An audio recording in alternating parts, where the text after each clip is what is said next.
कैसे की जाती है। तो शब्द बहुत समय पहले की बात है, 5वीं पातशाही का समय था। गुरु अर्जुन देव जी वहाँ सभा लगती थी। गुरुदेव के पास संगतें आती थी, आनंद लेती थी। वहाँ 2 व्यक्ति आए, भाई पागोदास, माई पीगा। बहुत निर्धन थे, औलाद नहीं थी। माई पीघा नेत्रों से अंधी थी, बहुत गरीबी थी। एक दिन गुरु दर पर आए और संगतों से पूछने लगे कि यहाँ गुरु करते क्या है, यहाँ आप क्या करते हो, क्या होता है, ये सेवा क्या होती है। उन्हें बोला, जो गुरु अर्जुन देव जी हैं वो गुरु के प्यारे हैं। इस दर पे जो भी सेवा मन से करता है, जब बाबा जी की मेहर होती है तो उसको वो निहाल कर देते हैं। आप इस दर पे सेवा करो, आपके बुरे कर्म सब कट जाएंगे। वो कहते हैं, अगर हम सेवा करेंगे तो क्या हमारे जीवन का अंधकार दूर हो जाएगा, हमारी निर्धनता दूर हो जाएगी, क्या हमें खुदा का सुख मिलेगा। वो बोले, आप सेवा करो, जब बाबा जी की प्रकाश दृष्टि आप पर डलेगी तो आपका उद्धार होगा। उन्होंने निश्चय धारण किया, बाबा जी से मिले, उन्हें नमस्कार किया और बोले, हमें सेवा बख्शो।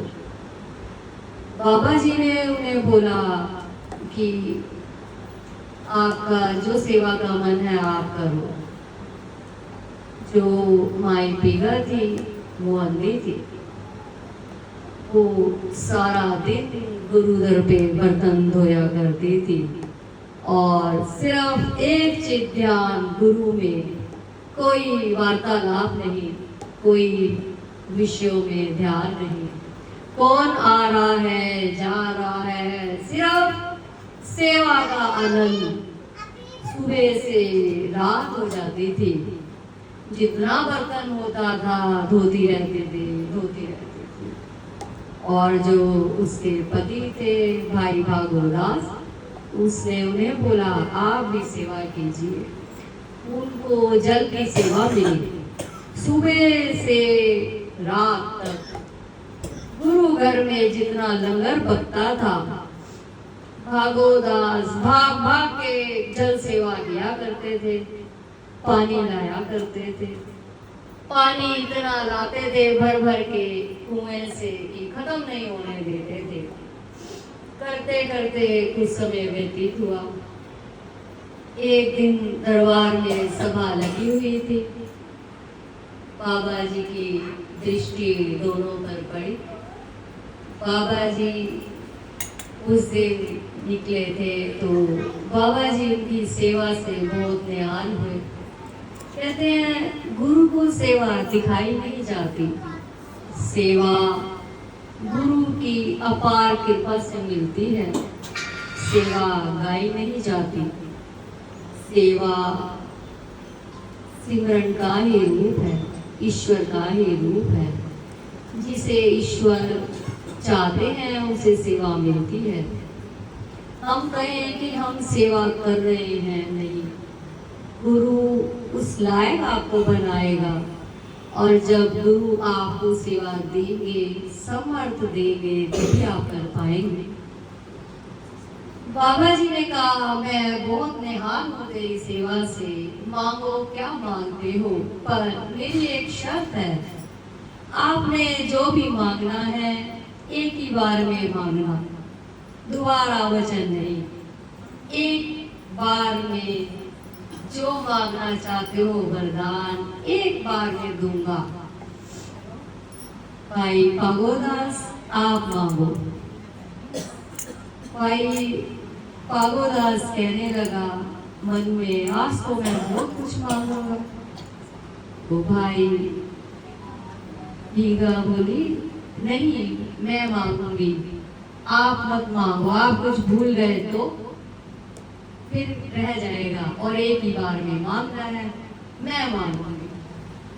बाबा जी बोले, दोनों पहले फैसला कर लो। भागो सिंह, तुम बार बार मांग सकते हो, पर भाई भीगा एक ही बार मांगेंगे, आप देख लो क्या करें। कहते हैं वो कलयुग है ना, लेडीज फर्स्ट।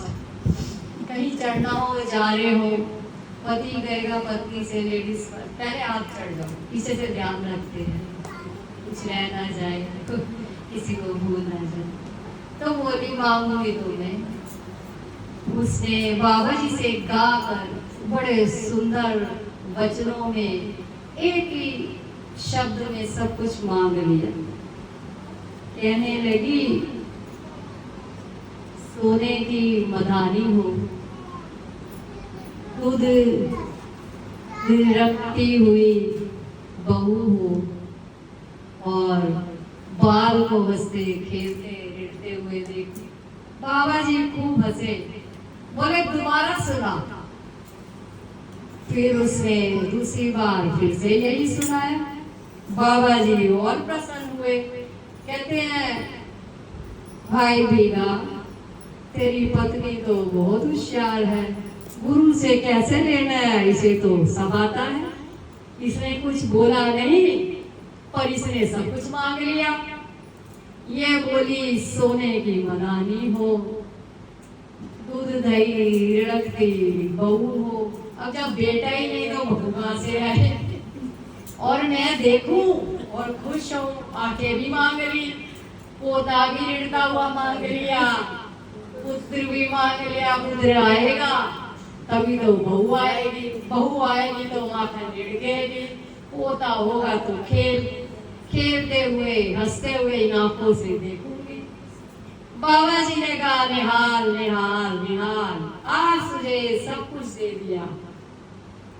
तो कहते हैं गुरु दर पे जब सेवा करते हो सर्वस्व मिटा दो, भूल जाओ कि मैं क्या हूँ, खो जाओ, गुरु के प्रेम को याद करो और गुरु के सिमरन को करते हुए सेवा को करो।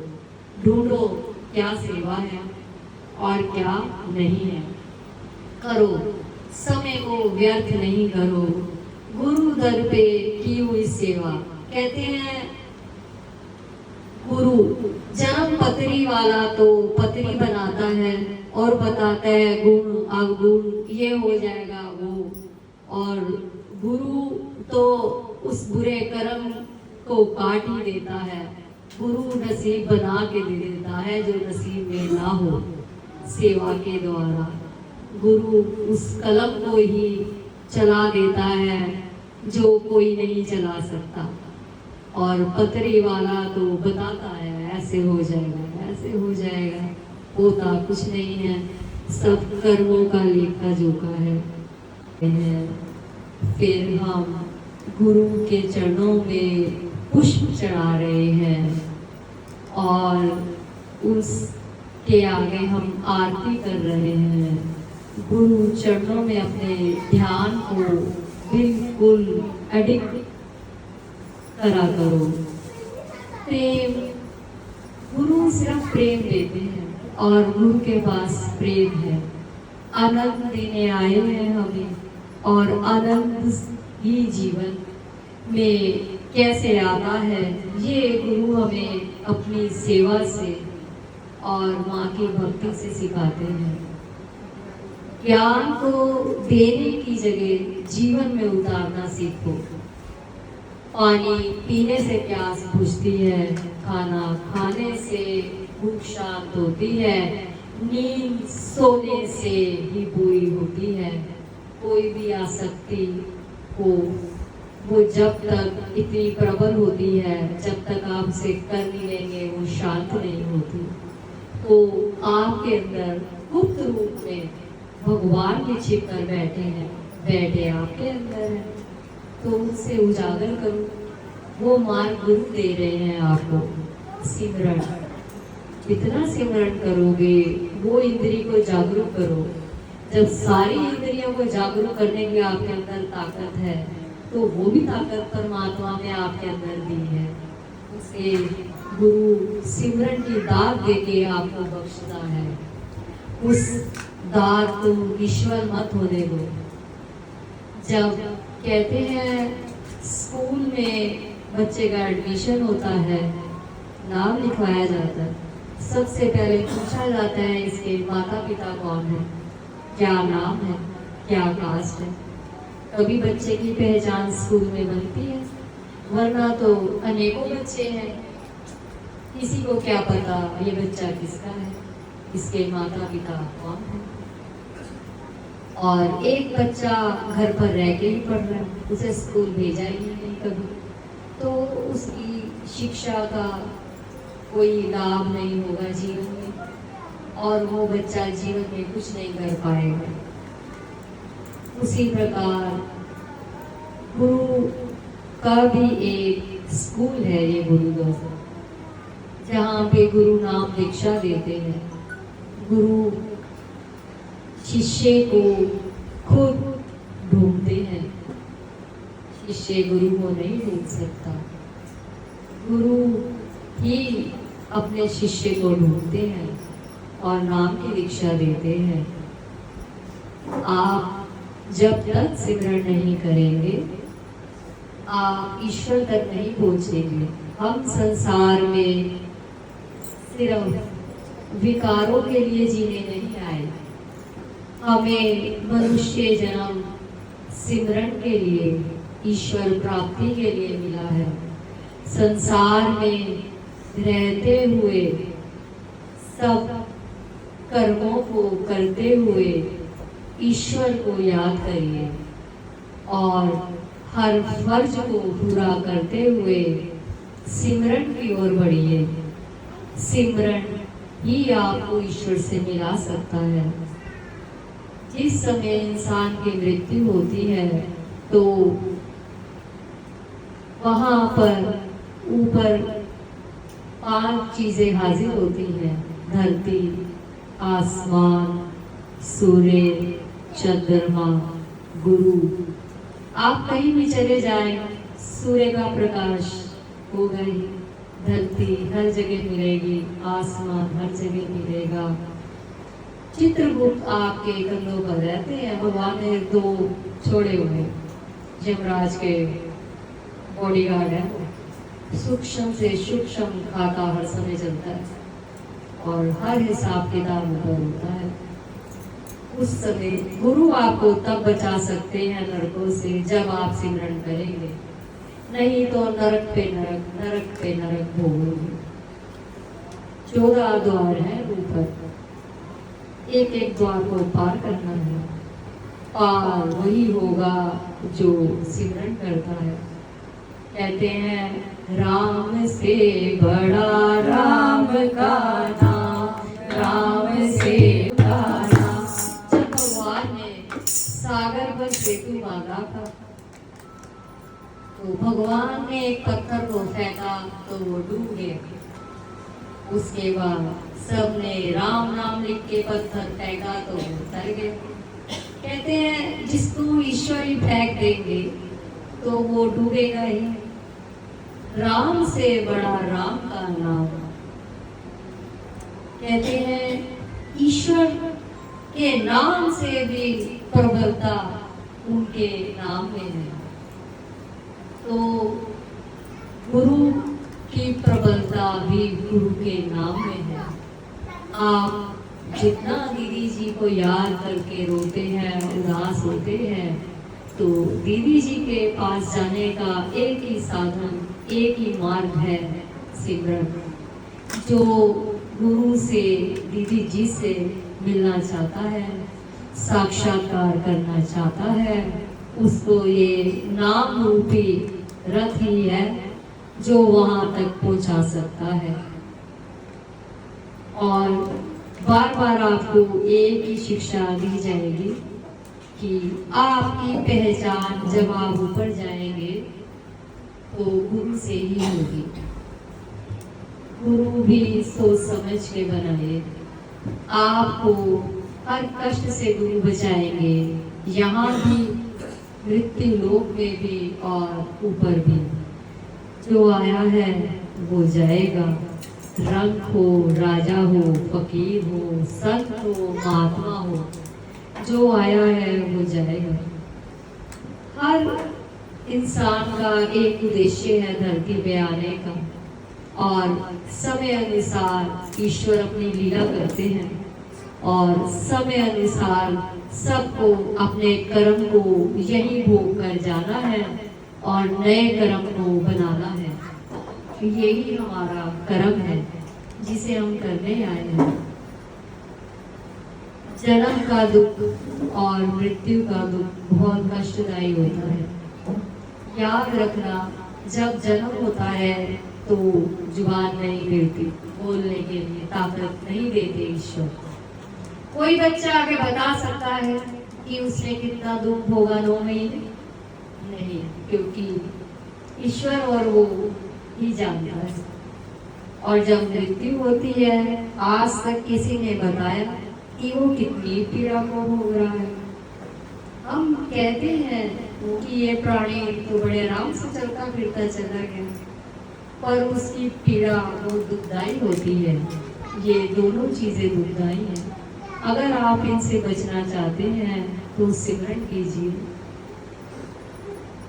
दीदी एक भजन सुनाते थे, 3 बार भोजन भजन एक बार, उसमें भी आए संकट हजार। 3 बार भोजन भजन एक बार, उसमें भी आए संकट हजार। 3 बार भोजन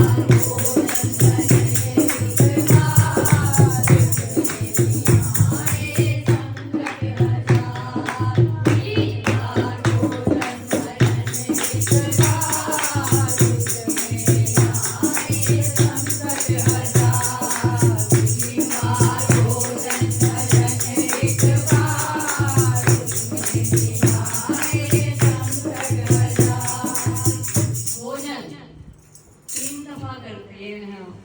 नहाते ही भूख लग जाती है, ब्रेकफास्ट करना है। धूप बत्ती का टाइम हो तो ठीक है, नहीं तो फास्ट काम हो जाता है, भूख लगती है। उसके बाद ठीक 4 घंटे बाद फिर भूख जाग जाती है, उसके बाद नींद आती है। शाम होते ही तैयारी होती है, रात को क्या खाना है। खाने से ऊपर मन उठता ही है, कमाना और खाना, इससे ऊपर आप चलना ही नहीं जानते। खा के निढाल हो जाते हैं और थक जाते हैं। जब पाठ की बारी आती है, भगवान को ताने देने शुरू कर देते हैं।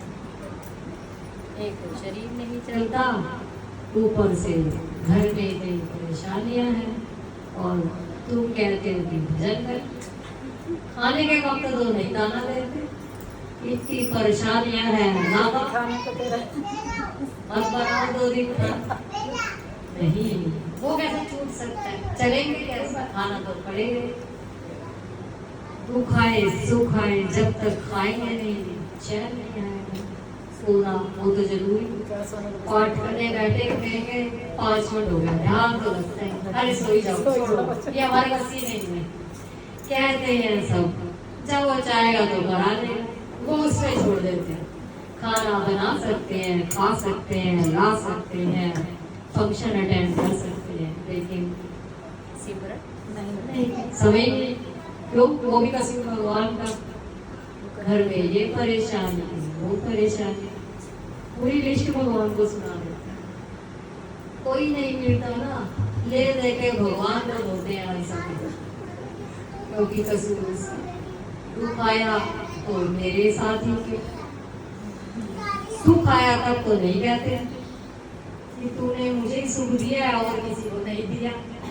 सुख हो तो जुबान बंद, नहीं नजर लग जाएगी, चार बंदों को बोल दिया। किसी को तंग नहीं करता, ये कर्मों का भुगतान है। कोई रिश्ता जीवन में मायने नहीं रखता, सिर्फ जो हमारा रिश्ता है वो ईश्वर से सच्चा है। भगवान आपको कभी नहीं छोड़ते और हम भगवान को कभी पकड़ने की कोशिश नहीं करते। हम बाहर ढूंढते हैं तीर्थों में, स्नानों में, कथाओं में। भगवान तो आपके अंदर, तीर्थ करके बड़ा मन खुश होता है। आप जा तो रहे हैं, जब आप तीर्थ में जाते हैं, गंगा स्नान करते हैं, तो वो आनंद तो आपकी दे लेती है।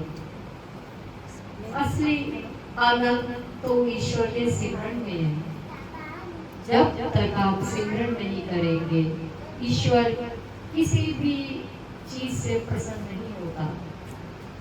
वो हमें अपार समय देता है और हिसाब भी नहीं रखता, और जब हमारा अंत समय आता है तो पूरा हिसाब रखता है, तब आपको एक क्षण भी नहीं देता, क्योंकि हम माया के वशीभूत होकर कर्म करते हैं, आसक्त रहते हैं।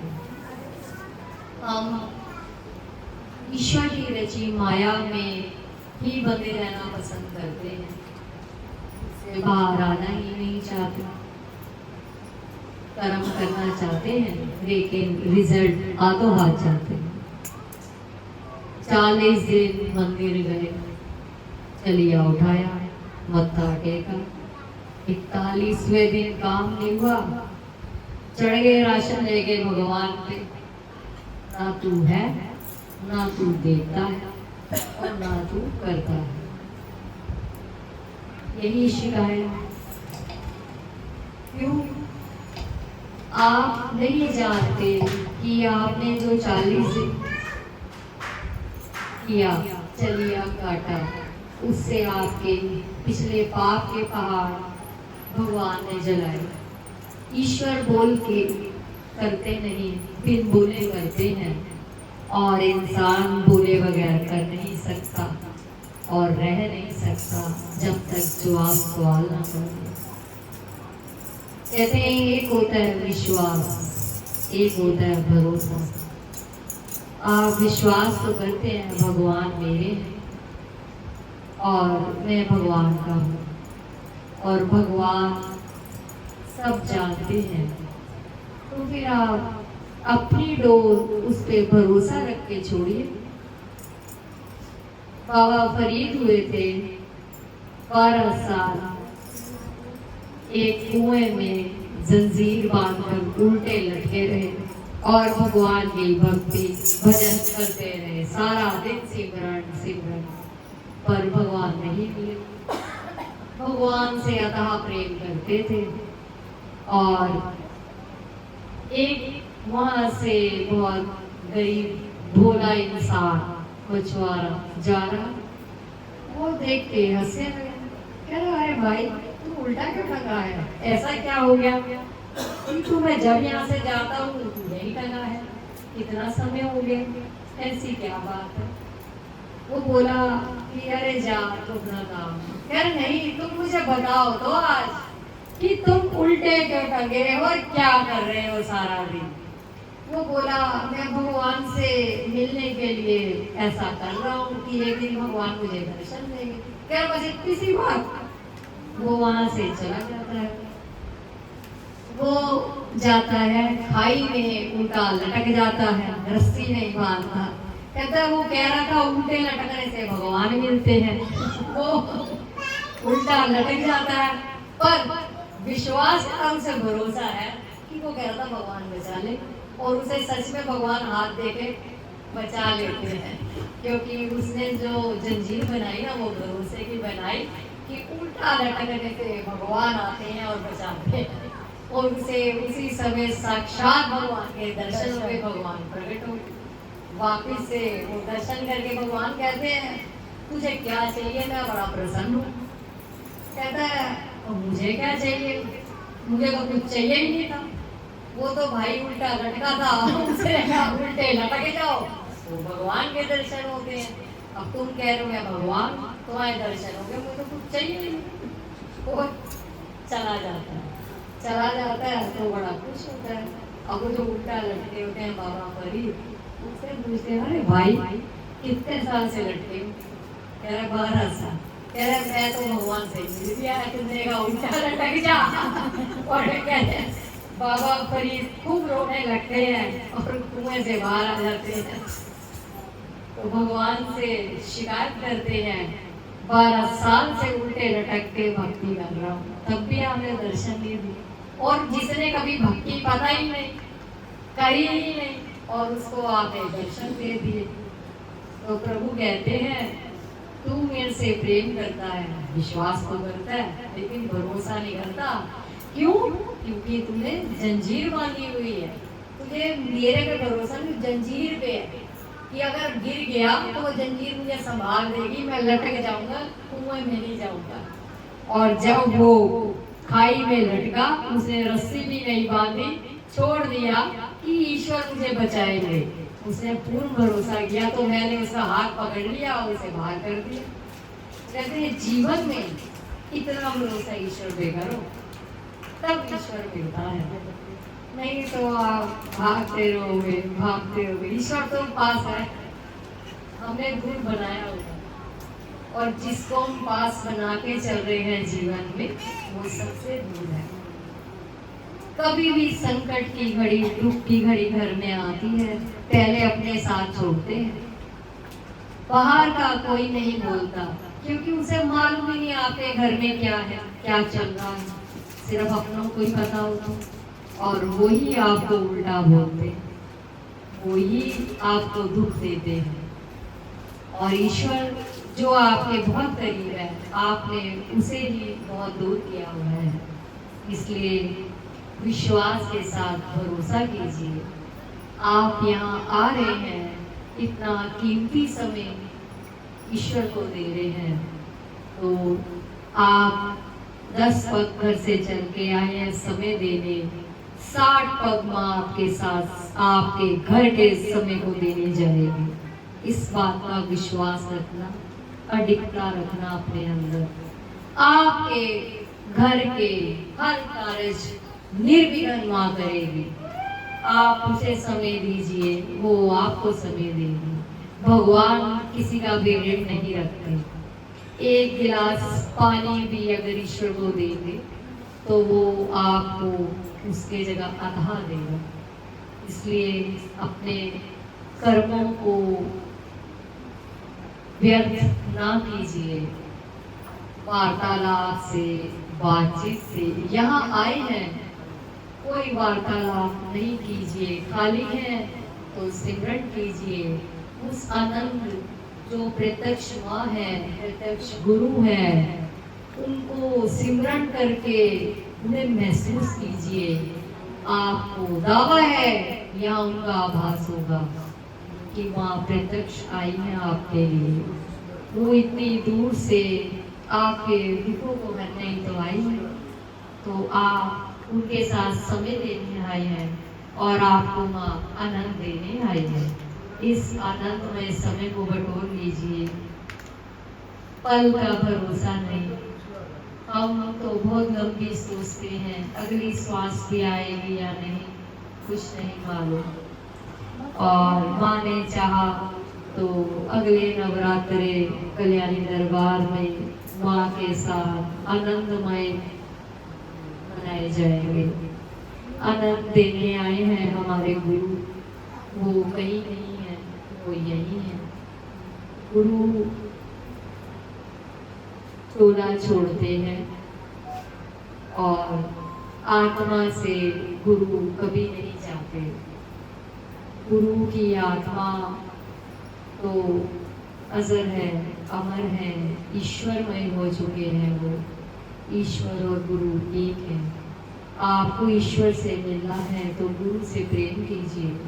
गुरु की कृपा को पाकर ही आपका मार्गदर्शन होगा आगे, तब आप ईश्वर से भेंट कर सकते हैं। कहते हैं किसी अनजान के घर जाओ तो पहले पहचान बतानी पड़ती है। आप कौन हैं, कहाँ से आए हैं, किसके रिश्तेदार हैं, आपके घर में कौन कौन है। इसी से वार्तालाप शुरू होती है।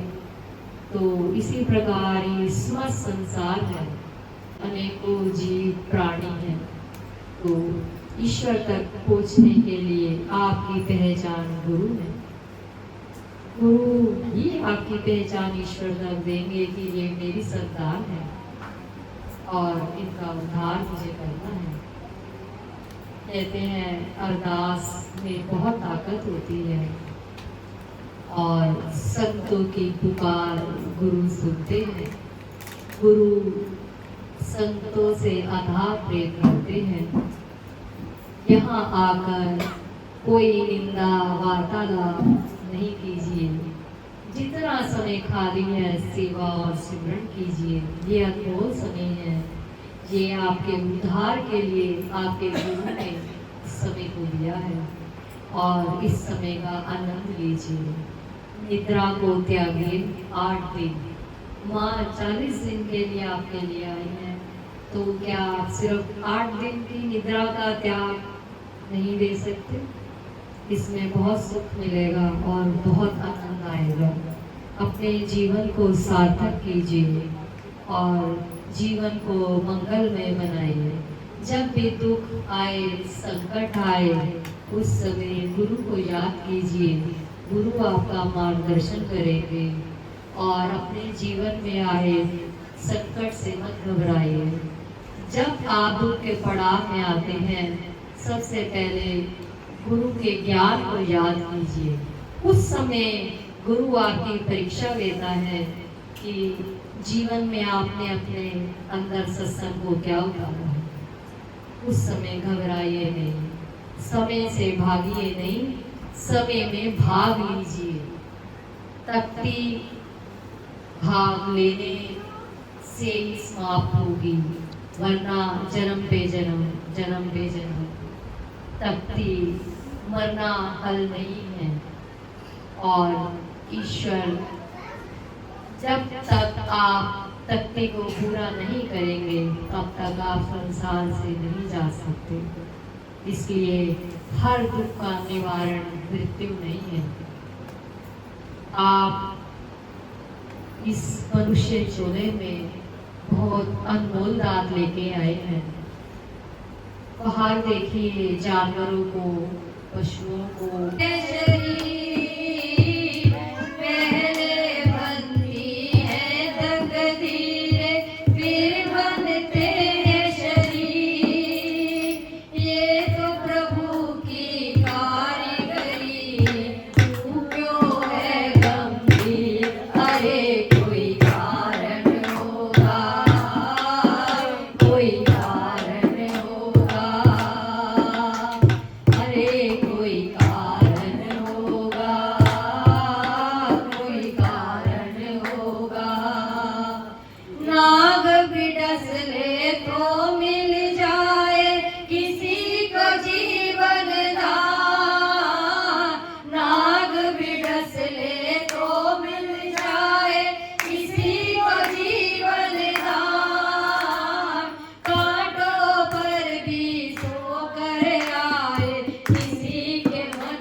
कोई ना कोई कारण होता है।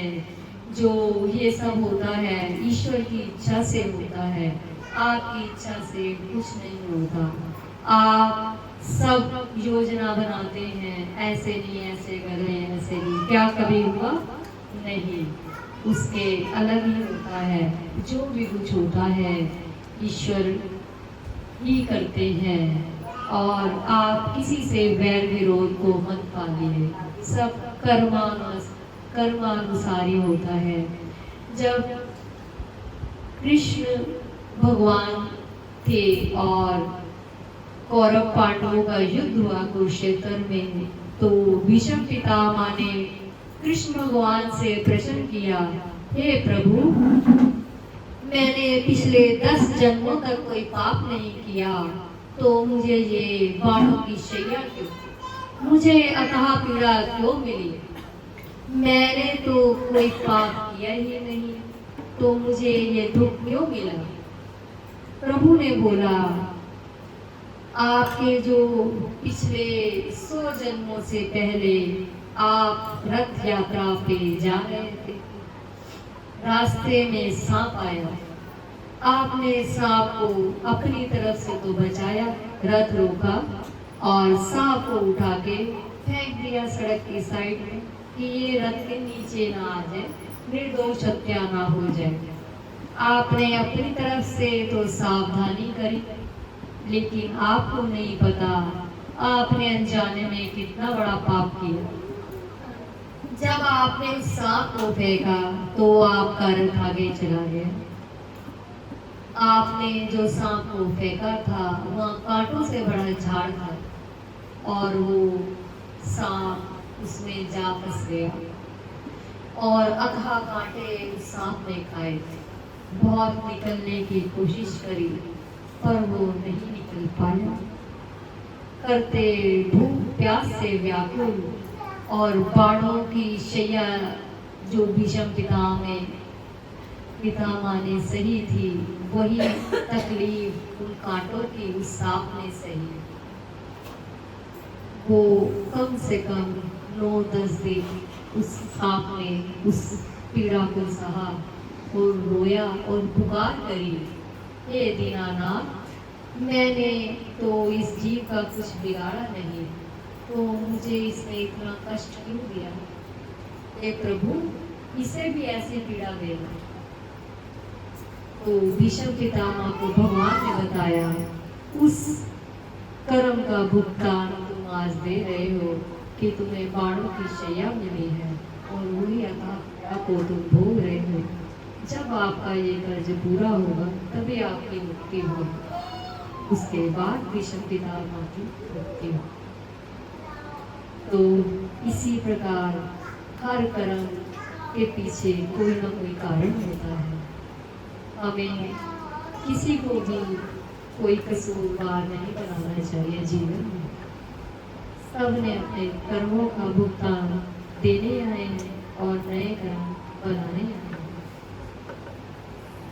अपने जीवन में चलते चाहिए और ईश्वर से जुड़े रहिए और सच्चाई से चलिए। कोई भी कर्म करते हैं सच्चे हृदय से करिए। भूल जाइए उस समय दुनिया, बच्चे, परिवार। आत्मा से सेवा जब करते हैं अपने अंदर सिमरन चलाइए और देखिए आपको एक आनंद की अनुभूति होगी। बहुत आनंद मिलता है उस सेवा में। आप करके देखिए।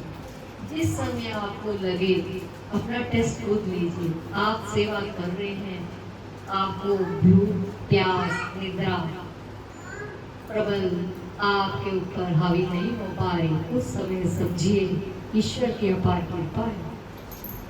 जब सेवा को अथाह दिल से किया जाता है, आत्मा से, तो भूख प्यास सब बुला देता है ईश्वर, सब मिट जाता है।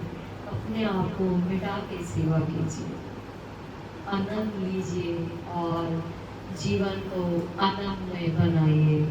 जय माता दी, जय माता दी। बोल मेरे सद्गुरु महाराज की जय, आज के आनंद की जय। माई मेरी सखिया